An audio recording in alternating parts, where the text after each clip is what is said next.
চিকেনের একই রকম রান্না খেয়ে যাচ্ছেন, বিরক্তি লাগছে? তাহলে আজকে এটা ট্রাই করুন। দেশি মুরগি আমরা এখানে 1 কেজি মতো নিয়েছি, খুব ভালোভাবে পরিষ্কার করে নিয়েছি। দেখুন, একেবারে ভালোভাবে জল দিয়ে পরিষ্কার করে নিতে হবে। সাথে আমরা আদা, রসুন, টমেটো, কাঁচা লঙ্কা, পেঁয়াজের পেস্ট নিয়েছি। এর সাথে আমরা গোটা মশলা বলতে ছোট বড় এলাচ, শুকনো লঙ্কা, দারচিনি, তেজপাতা। এবারে আমরা কাজু বাদাম, নর্মাল এমনি পিনাট বাদাম, তার সাথে তরমুজের বীজ আর কুমড়োর বীজের পেস্ট, অল্প পরিমাণ দুধ। মাংসটাকে ভালো করে ম্যারিনেট করতে হবে। তার জন্য আমরা পরিমাণ মতো লবণ, হলুদ গুঁড়ো, জিরে ধনে গুঁড়ো, অল্প একটু মাংসের মধ্যে দিয়ে দিন গরম মশলার গুঁড়ো, কাশ্মীরি লঙ্কার গুঁড়ো প্রভৃতি দিয়ে ভালো করে মাংসটাকে ম্যারিনেট করতে হবে। একটা কড়াই বসিয়ে তাতে পরিমাণ মতো তেল দিন আর মাংসেও অল্প একটু তেল দিন। আমরা এখানে সর্ষের তেল ব্যবহার করেছি, আপনারা চাইলে সাদা তেলও করতে পারেন। এবারে মাংসটাকে ভালো করে মাখিয়ে নিতে হবে। খুব ভালোভাবে মাংসের গায়ে মশলাগুলো লেগে গেলে তখন আমরা এটাকে ম্যারিনেট করব ঘন্টাখানেকের মতো। এদিকে কড়াইতে তেল গরম হয়ে গেছে, পুরো মশলাটা দিয়ে দিন।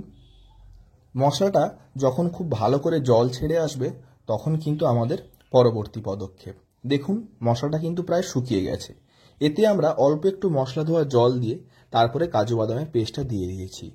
আমরা এক্ষেত্রে মাংসটাকে 10 থেকে 15 মিনিট 20 মিনিটের মতো ম্যারিনেট করেছি। আপনারা কিন্তু ঘন্টাখানেকের মতো করবেন, তবেই দারুণ স্বাদ আসবে। এবারে আমরা কিছুটা দুধ অ্যাড করে দেবো। দুধটা দিয়ে যখন দেখবেন মশলাটা ফুটে এসছে তখন কিন্তু ম্যারিনেট করা মাংসগুলো এর মধ্যে দিয়ে দিতে হবে। এবারে কষার পালা। এই রান্নাটায় আপনি যত ভালোভাবে মাংসটাকে কষবেন তত ভালো কিন্তু এর স্বাদ হবে।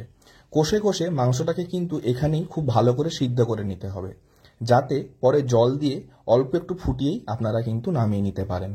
খুব ভালো করে আমাদের কষতে হবে প্রায় 10 থেকে 15 মিনিট। মাংসে আমরা পরিমাণ মতো একটু লবণ অ্যাড করেছি, কারণ ম্যারিনেট করার সময় আমরা অল্প একটু লবণ দিয়েছিলাম, তাই আরও একটু লবণ কিন্তু এখানে অ্যাড করতে হবে।